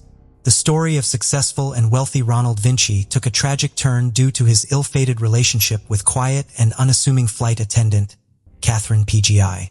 Despite his many wise decisions in life, this particular relationship ultimately proved to be a fatal error for the millionaire. Renee Pagel was a 41-year-old mother of 3 in 2006 and lived in Kent County, Michigan. She was a health and nursing instructor at the Kent Intermediate School District's Career Technical Center. She was busy recovering at her home. A few days earlier, she donated a kidney to a father of one of her students. On August 5, 2006, her father discovered her body in her home. Stab wounds were clearly visible. Suspicion fell on her husband, Mike Pagel. They were busy getting divorced at the time. Mike wrote in one of his journals how much he hated Renee. In the week before her life ended, Renee told her friends that if something were to happen to her, it was Mike. There was also no sign of forced entry or anything having been stolen. In April 2005, Mike allegedly vandalized the car of one of Renee's friends. He said that he would make all of her friends pay.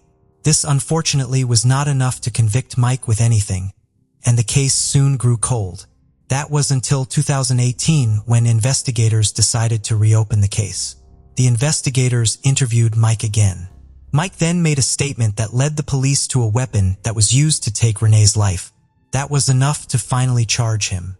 He was arrested on Thursday, February 6, 2020 by Michigan State Police in Bay City. He was then taken to Kent County. In October 2020, Mike Pagel was sentenced to 25 to 50 years in prison. On April 19, 1991, around 1 in the afternoon, David Hibbs arrived at his house eager to tell his mother, Joy Hibbs, that he had made the honor roll on his report card. Unfortunately, instead of finding his family house in Cord in Pennsylvania the way he had left it, he returned to find it in a smoke-filled state.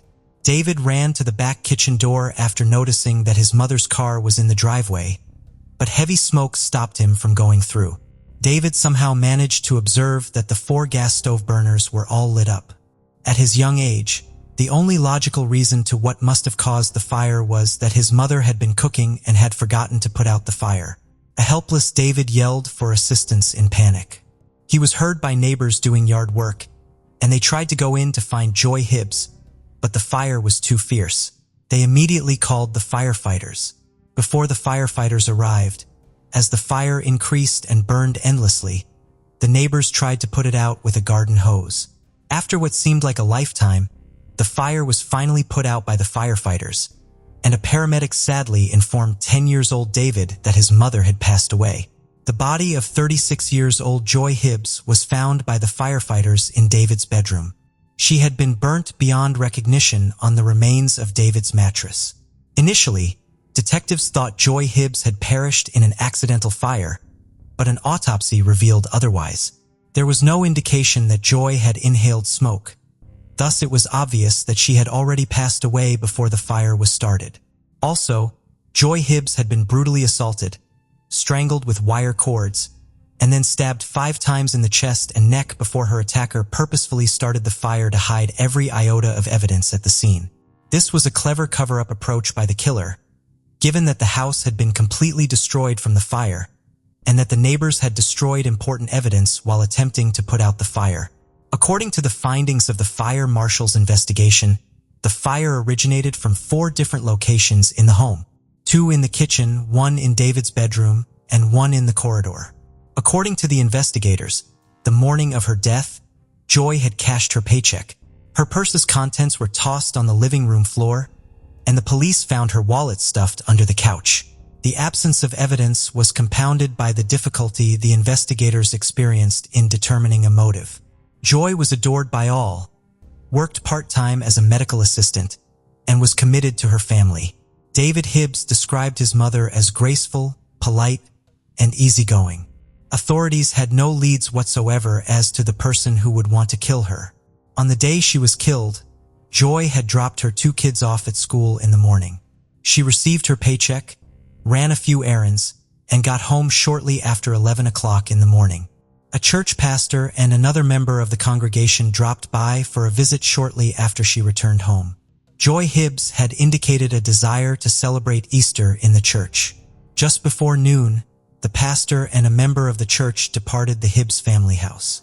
According to eyewitnesses, there was a dark blue Monte Carlo parked across the Hibbs yard shortly after the church pastor and his member left. The car was said to have remained there until 1 p.m. 2 days after Joy Hibbs' murder, former Bristol County Police Chief Tommy Mills, who was also a narcotics detective, reached out to the residence of Robert Francis Atkins in Falls, Pennsylvania. Robert lived about 2 hours away from where Joy Hibbs lived. Joy and her husband would occasionally buy tiny amounts of marijuana from Robert Atkins, who also appeared to have been their former neighbor. Robert resisted letting the detectives into his house. In the driveway, Detective Tommy Mills spotted a dark-colored Monte Carlo that matched a witness's description of a similar vehicle parked carelessly outside Joy's house shortly before the neighborhood heard the fire. However, during further investigation, the witness said Robert Atkins' automobile wasn't the one they saw. Robert Atkins was invited to undergo a polygraph by the investigators, but he refused, explaining that he had damaged his arm and that his lawyer had instructed him to wait since the nerve damage would affect the polygraph results. He further disclosed that he was camping at the Poconos with his family friends and co-workers when Joy's murder took place. Detectives soon verified his alibi. Robert confirmed that he bought a little marijuana for the Hibbs, but he wasn't a dealer. In the weeks preceding his mother's murder, David Hibbs overheard her arguing with Robert Atkins on the phone over the most recent purchase of a baggie of marijuana. Because the baggie was packed with stems and seeds, Joy demanded her money back from Robert. When asked by the police, Robert confirmed these arguments. He, however, stated that he had informed Joy that he couldn't refund her the money. According to him, it was simply improper. Investigators couldn't understand how a few tiny baggies of marijuana could cause someone to die. The couple was only spending $20 to $40 on marijuana at a time, not enough to get the attention of major sellers. On April 27, 1991, a co-worker of April Atkins, the wife of Robert Atkins, came forward to say that on the day Joy Hibbs was murdered, she had called the Atkins residence between 1 p.m. and 1:30 p.m., and Robert Atkins had picked up the call. On hearing this, the police now thought Joy's murder took place between 11:50 and 12:50. The police turned their attention to Joy's private life after determining that Robert Atkins' alibi appeared to be flawless. They questioned Joy's relatives and friends and found nothing unusual, except for the person who had killed Joy. No one seemed to harbor any wicked intentions for her. Robert Atkins was still a person of interest in the case, despite having an alibi, though. 23 years after Joy was brutally murdered, a new Bristol Township detective, Michael Slaughter, was assigned the cold case in April 2014. Detective Slaughter made the decision to visit April Atkins, who claimed that she had never been questioned by authorities regarding the death of Joy Hibbs. She, however, clung to the narrative that her family was on vacation in the Poconos that weekend and hadn't learned of Joy's murder until they returned. A few days later, Detective Slaughter reinterrogated Robert Atkins regarding his movements at the time of Joy's death. He supported his wife's account of going camping and revealed to Slaughter that he had been a secret narcotics informant in 1991, doing drug deals and then reporting them to the police. During an interview with Slaughter in May 2014, a coworker of Joy claimed that on the Monday before she was killed, a man called Joy at work and threatened to kill her. The coworker decided not to report the call to the police because Joy's husband was now the focus of the investigation at the time.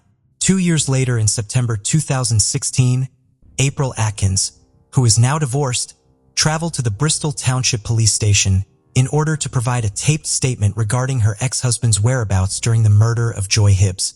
Detective Slaughter was informed by April that Robert Atkins had returned home covered in blood after allegedly stabbing someone and setting their home on fire. He then instructed her to gather the children, take a few days off work, and travel to the Poconos in the north. Out of anxiety and fear, April remained silent. That day, Robert Atkins took a shower after washing his blood-stained clothing. April Atkins didn't find out about Joy Hibbs' murder until after the family had returned from the Poconos. Even with this revelation, nothing significant occurred in Joy Hibbs for the next 5 years until November 2021, when Bucks County Detective David Hanks located a former coworker of April Atkins back in 1991. The coworker initially denied knowing April, but after the DA subpoenaed her to testify before a grand jury over the phone call she had made to the Atkins house, she changed her story. When he was supposed to be camping at the Poconos, Robert Atkins answered the phone call. The following month, Detective Hanks caught a conversation between Robert Atkins and his ex-wife, April, on tape. Robert was led to believe that April had informed her roommate of his involvement in the murder of Joy Hibbs. Naturally, this raised Robert Atkins' blood pressure. Also, his son testified in court in April 2022 that his father had informed him in December that he was likely going to be arrested soon for something that had occurred many years earlier. Robert first mentioned that a woman had died in a fire to his son before mentioning that she had been stabbed. Finally, 31 years after killing Joy Hibbs, Robert Atkins was arrested in May 2022. He is presently being held at the Bucks County Correctional Facility and faces charges of first and second-degree murder, 7 counts of arson, 2 counts of robbery, and 7 counts of first-degree arson in relation to the death of Joy Hibbs. The case of Nicole Ford. Manipulation is a special psychological technique that allows one to achieve personal goals without considering the partner's interests. Notably, a skilled manipulator keeps people they need close to them for years, using various tactics, methods, and approaches in intimate relationships. Such manipulation usually makes the other party doubt the correctness of their decisions, feel guilty, and can significantly undermine their self-esteem. Typically, relationships with a manipulator start off ideally, as these individuals know how to gain trust, charm, and win hearts. They appear caring, understanding, empathetic, and someone with whom one can share joys and sorrows at any time. Gradually, they probe your weaknesses and begin to exploit them. Sometimes, such individuals even commit serious crimes through others, in such a way that the manipulated person believes they are acting entirely of their own volition, or for the greater good. The case of Nicole is not unique, but it serves as a vivid example of how a man can skillfully manipulate the emotions of women who are in love with him. He kept one lover from leaving for many years, destroying her emotional state with his actions and convincing her that she could not live without him. He persuaded another lover to commit a crime, convincing her it was a righteous act to save a child. He planned everything down to the last detail, but recordings from street surveillance cameras did not allow him to escape accountability. What is known about Nicole, or simply Nicole Ford, was born on July 11, 1989, in the northern part of the U.S., in a small town in Minnesota. There was almost no information about her parents and early life in public sources. According to some reports, her father left the family when she was very young, and her mother raised her alone, striving to provide her daughter with everything necessary and a good education. Nicole was one of the top students in her school, and she was also actively involved in sports from a young age, particularly track and field and martial arts, in which she excelled. In her senior years of school, she decided that she wanted to dedicate her life to fighting crime and would serve in law enforcement. She did everything possible to successfully pass the exams and meet the physical standards required for admission to the police academy, graduating with honors. After finishing school and being admitted to the academy, Nicole moved from the small provincial town to the large metropolis of Minneapolis. In 2010, she was accepted into the Criminal Investigation Department of the Maine Police Headquarters in Minneapolis as an assistant investigator, and after several years of dedicated service, she was appointed as an investigator. Colleagues described her as a determined, goal-orientated woman and a fearless officer ready to take risks. However, in her personal life, without realizing it, Nikki became a pawn in the hands of a sophisticated manipulator. The perfect start to a doomed relationship. In 2012, at a Taekwondo competition, 23-year-old Nicole met a coach and martial arts master, Timothy Amma, who was 8 years her senior and initially didn't spark much interest in her. However, the slender young beauty with luxurious long hair and a charming smile immediately caught his attention. It's worth noting that Timothy was known as a ladies' man with numerous romantic partners, whom he frequently changed and sometimes dated several women at the same time. He was skilled in winning over women he liked and was not accustomed to rejections. Timothy also lived in Minneapolis, quickly found out where Nikki trained and obtained her phone number. He initially offered her personal training services, but almost immediately began courting her, quickly winning over her heart. Nicole saw Tim as a kind, open, and charming man. She developed a sincere affection for him and, before she knew it, she had fallen deeply in love. Soon, they started a romantic relationship and began dating.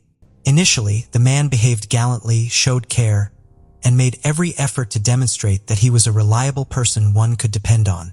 Amahara was strong, intelligent, eloquent, and had the ability to dominate the women who fell in love with him.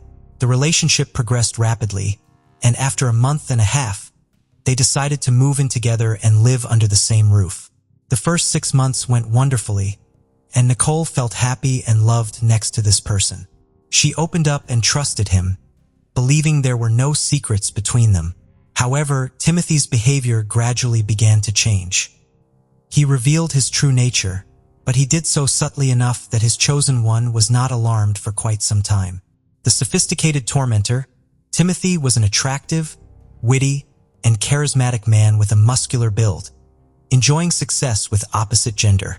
He took great pride in himself, and even after entering into a serious relationship, he did not stop flirting with other women, often doing so in Nicole's presence, which deeply hurt her and made her feel humiliated. At first, Nicole hoped that over time, her boyfriend would shake off his bachelor habits, become more restrained, and settle down. But months passed, and nothing changed. Meanwhile, Tim assured her that he loved only her and was passionate and tender as a partner. But outside the home, he did not miss a single opportunity to flirt and regularly engaged in affairs. Soon, Tim became openly annoyed by his girlfriend's jealousy. He began to snap at her, stating that he would behave as he wanted, and she had no right to tell him otherwise. However, he usually apologized afterward, telling Nicole that no one would ever love her as much as he did, and she forgave him, continuing to make future plans. In the fall of 2014, during a minor domestic argument, Timothy unexpectedly flew into a rage, grabbed Nicole by the throat, and squeezed so hard that she couldn't breathe and almost lost consciousness. Suddenly, he came to his senses, let Nicole go, and pushed her so hard that she fell, hitting a wall. At that moment, she realized that this was an unhealthy relationship that needed to be ended immediately. However, her emotional attachment to the man was too strong, and it only took another apology from him for her to forgive him. In addition to bouts of aggression and infidelity, another extremely unpleasant trait of Tim's came to light. He was extremely jealous and obsessed with control. The man monitored every step his chosen one took her phone without permission, checked her contact lists, messages and messengers and social networks, and kept a close eye on who she talked to and where she was. This continued for several years. Tim could cause a scandal out of nowhere, unjustly accusing his beloved of infidelity, while he himself did not miss an opportunity to be unfaithful. He often resorted to physical violence, but continued to convince Nicole that no one would ever love her as he did if she ever attempted to leave. When ending the relationship, the man resorted to blackmail, claiming that he would end his life and it would be on her conscience. In November 2015, after another argument that ended in violence, Nicole packed her bags and, with a suitcase in hand, left the house. Timothy, who until the last moment did not believe she would do it, saw his partner leaving, chased her down outside, grabbed her by the hair, and dragged her back into the house. But the woman began to scream and struggle, attracting the attention of neighbors, and the man was forced to back down, letting her go. After so many years in an abusive and manipulative relationship, Nicole could finally breathe a sigh of relief. However, Tim had no intention of leaving her alone. He merely switched tactics, moving from threats and blackmail back to romantic pursuits. He met her after work, sent flowers to her home, wrote messages filled with tenderness, and pleaded for a chance to start over. For over a month, Nicole was resolute and had no plans to return to her former lover. But in December of that same year, she unexpectedly discovered that she was pregnant. This was certainly not in her plans, but the thought of not keeping the baby never crossed her mind. She knew that if her ex-boyfriend found out about her pregnancy, it would provide him with perfect leverage for manipulation in an attempt to win her back. So she tried to hide her pregnancy, but was unsuccessful. They still shared many mutual friends and acquaintances, so by January 2016, information about her expecting a child reached Timothy. There was no doubt about who the father was, prompting him to urge her to return to him, arguing that their child should be raised in a complete family. Nicole, who had grown up without a father herself, understood how challenging it would be for her and the baby. But she also realized that a life with a manipulative and cruel person would not lead to anything good. She adamantly refused to return to her ex-boyfriend, though she still had feelings for him, but she noted that she would allow him to participate in the life and upbringing of their child as a nominal father.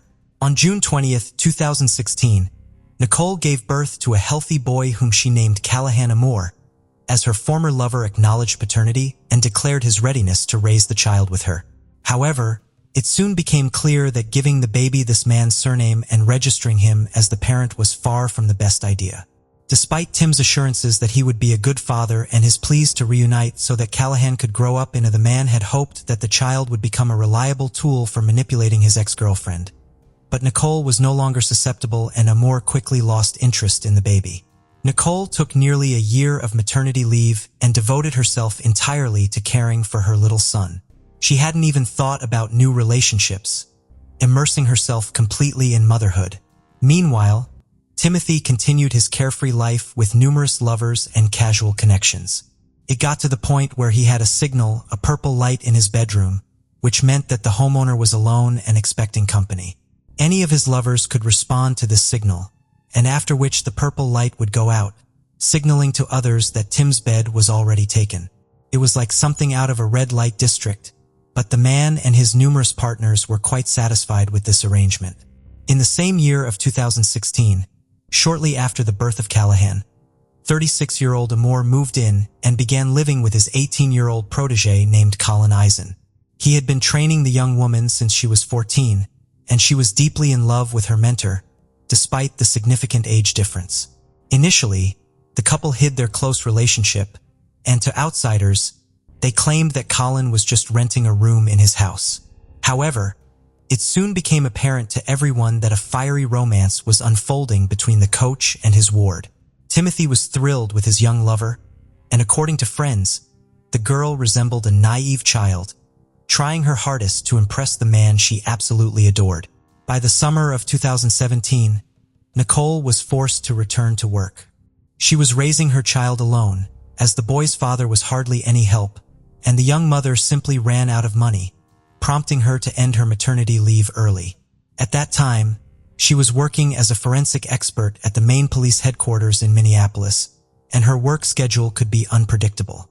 During the day, little Callahan was in daycare, but if his mother was held up at work or called in unexpectedly, she would ask Timothy to look after their son. There were a few reasons for this. First, she believed it was beneficial for the boy to spend time with his father, who had recently vowed to be involved in his upbringing. Second, since her former lover was not helping financially, she thought he could at cost of nanny services.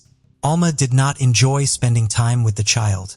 It was a burden to him, and he was unwilling to take on the responsibility. Thus, he shifted it, along with all related troubles, onto his young lover. Colin quickly developed a fondness for the little boy and loved taking care of him. Thus, the man dumped his parental responsibilities on the girl, explaining it by telling her that Nicole was a bad mother who did not want to care for her child, and was looking for any excuse to offload her son onto them. In the spring of 2017, Nicole, for the first time since breaking up with Tim, entered into a romantic relationship. Her new partner was a fellow police officer named Donovan Ford. He treated his beloved with tenderness and care, and also felt paternal towards Callahan, expressing readiness to adopt the boy. Everything seemed wonderful, but that was until Amar found out about his ex's new relationship. Timothy did not love Nicole, and had long stopped trying to establish any relationship with her. But the mere fact that she was now not alone and happy enraged him. It also ignited a furious desire to annoy or completely destroy these relationships. As his main weapon in this endeavor, he decided to use their son as well as the naive Colin, who believed every word he said. The child's father regularly reported to social services that Donovan was beating, tormenting, and treating his son cruelly, and that the boy's mother was doing nothing to stop it. As a result, Child Protective Services frequently visited the family. They never managed to confirm any instance of domestic violence, but each time Nicole and her new lover were interrogated like criminals. They knew who was trying to ruin their lives, but were powerless to stop it. And this continued for years. Simultaneously, Timothy kept convincing Colin that Callahan was in danger, that Nikki and Donovan were cruel to him, and that one day they might simply end his life in what they would claim was an accident. The girl believed her lover, felt terribly sorry for the boy who had literally grown up before her eyes, and was ready to protect him. Timothy literally harassed his ex and her new partner, threatened them, tried to provoke them, and even filed police reports claiming that these law enforcement officers were abusing their official powers, hoping they would be fired. Donovan tried to have a man-to-man talk with Timothy, but it yielded no results. The ex-boyfriend continued to terrorize his former girlfriend and her new boyfriend, turning their lives into a real nightmare. In the battle for the little son, Tim decided not to stop at just threats and harassment, and soon took the matter to court, claiming his rights to the child and his desire for sole custody. Nicole did not anticipate this and was genuinely frightened.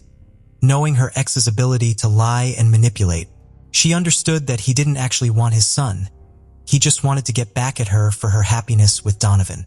At the same time, Nicole finally decided to seek a restraining order against Timothy, citing his erratic behavior and the threat he posed. She was confident that the custody issue would likely resolve in her favor, but she also realized that the legal battles could drag on for years, as Tim was not one to back down easily. Meanwhile, Timothy continued to poison his ex-girlfriend's life, concocting various fabrications. He even tried to accuse her of attempting to take his life, claiming she had tried to run him over with her car. He claimed that he managed to jump away just in time, and that Nicole only ran over his foot. Astonishingly, he took this case to court, but he couldn't prove anything since there were no witnesses, no camera footage, and importantly, no actual injury. In September 2022, the custody case went to court. The man once again tried to slander his former lover, accusing her of and even secured support from Colin, who corroborated his story. He also tried to persuade little Callahan to say that his mom and Donovan were hitting him, but the child not only refused to lie, but also revealed that his father was coaxing him to lie by promising him sweets. The court took the child's account into consideration and awarded sole custody to the Nicole was about to breathe a sigh of relief, but Timothy persisted and appealed the decision. Initially, He secured the right to see the child once a week under the mother's supervision, and later he was allowed to spend time alone with the boy without Nicole's presence, which greatly upset and frightened her, as anything could be expected from him. Ultimately, after several more court appeals and to avoid further disputes, Timothy was allowed to see his son at a specialized family center designed to prevent parents in conflict from encountering each other and causing further psychological damage to the children. The facility had multiple separate parking lots and separate entrances, so one parent could bring the child for the other parent to meet, but the ex-spouses did not interact or even see each other. The mysterious attacker. On April 19, 2022, when Nicole arrived at the family center to pick up her son after another visit with his father, something unforeseen happened. She parked her car and was heading towards the entrance, but she didn't make it inside. Suddenly, a person dressed in black clothing, a mask, and a hood approached her, pulled out a gun, and shot her 4 times at close range, then quickly disappeared in an unknown direction in a black pickup. Incredibly, Nicole not only remained conscious, but also managed to dial emergency services. However, she couldn't convey anything to the dispatcher. One of the bullets hit her neck, missing the carotid artery by a millimeter and damaging her vocal cords, so she could only make gurgling sounds. At that moment, a woman who happened to witness the event came to her aid. She was just passing by when she heard the shots and saw the fleeing black figure jump into a vehicle and disappear. The woman quickly pulled over, made sure the shooter had left, and then rushed to help the victim. She was the one who explained to the dispatcher what had happened, provided the address, and pressed her clothing against Nicole's wounds to stop the saving her life. The victim spent several days teetering on the brink of life and death in a coma. She lost a lot of blood and her vital organs were affected, but despite the severity of her injuries, doctors managed to stabilize her condition.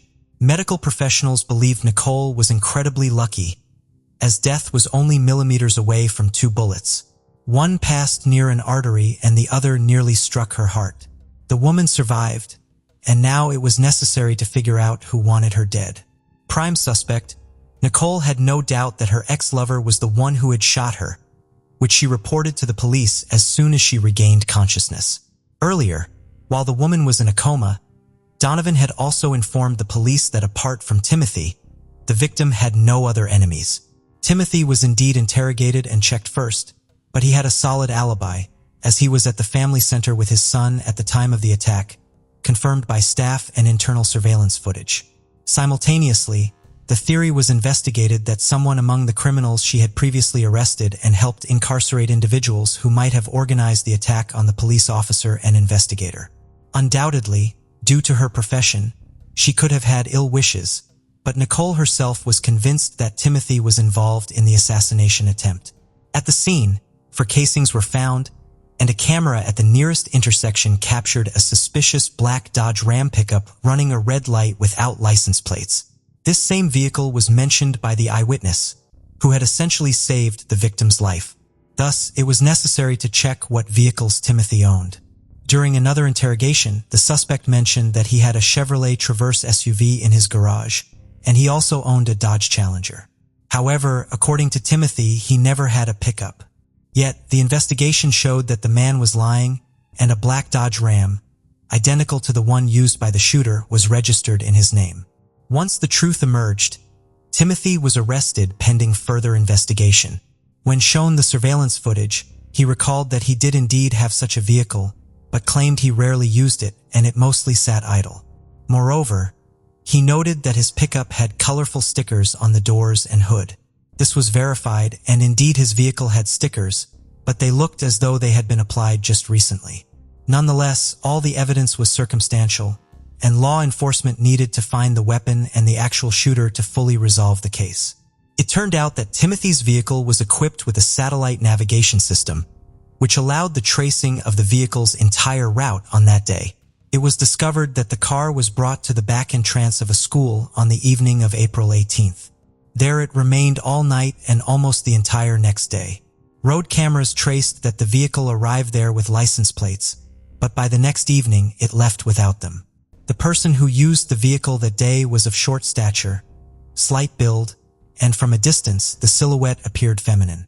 As a result, it was decided to immediately detain and interrogate Timothy's live-in girlfriend, Colin Larson. A search was also conducted at the couple's home, and although the weapon used in the crime was not found, law enforcement discovered ammunition of the same caliber used by the shooter. The frightened girl almost immediately began to give confessional testimony, confirming that Timothy was the mastermind behind the crime. However, Colin believed that her lover had acted with good intentions, thinking they were trying to radically save little Callahan from a cruel mother. Timothy had spent years manipulating his trusting young girlfriend, convincing her that the boy was being mistreated and subjected to violence, and she unquestioningly believed every word her lover said. She felt immensely sorry for the child and believed that Timothy wished his son well and wanted to protect him. The trial of the conspirators began in November of the same year. Colin confessed that her lover had provided her with the firearm and had taken the pistol back after the assassination attempt and disposed of it, but she did not know what exactly he did with it. The prosecution was largely built on circumstantial evidence, a point that the defendant's lawyers emphasized. Nevertheless, the decisive factor was Colin's confession, who still could not believe that her lover had deceived her and believed that they were committing a righteous act. The court also considered the testimony of the victim herself about what kind of person Timothy was and how skillfully he had always managed to manipulate the women who loved him. 42-year-old Timothy was found guilty of organizing a first-degree attempted murder as well as incitement and aiding and abetting. He was sentenced to 18 years in prison, the maximum term for such cases. 24-year-old Colin Larson, as the executor, received 16 years in prison. A year after the assassination attempt, Nicole managed to fully recover physically and emotionally. She and Donovan officially legalized their relationship, and the man became the best father Callahan could ever wish for. The now married couple is expecting their first child together, and the woman who saved Nicole's life then will be the child's godmother. Finally, it should be added that Timothy, with good behavior, will be eligible for parole in 2035. However, he will be prohibited from coming within 100 meters of his son, former lover, and her family members and from attempting any form of contact with them. Thank you for joining us on this journey into the depths of unsolved mysteries. Cold cases not only challenge our understanding of the past, but also ignite our curiosity and determination for answers. Remember to subscribe to stay updated on our latest investigations. And if you have any information regarding the cases we've covered, don't hesitate to reach out. Together, we can shed light on the shadows of the past and bring closure to those who seek it. Until next time, stay vigilant, stay curious, and never stop seeking the truth.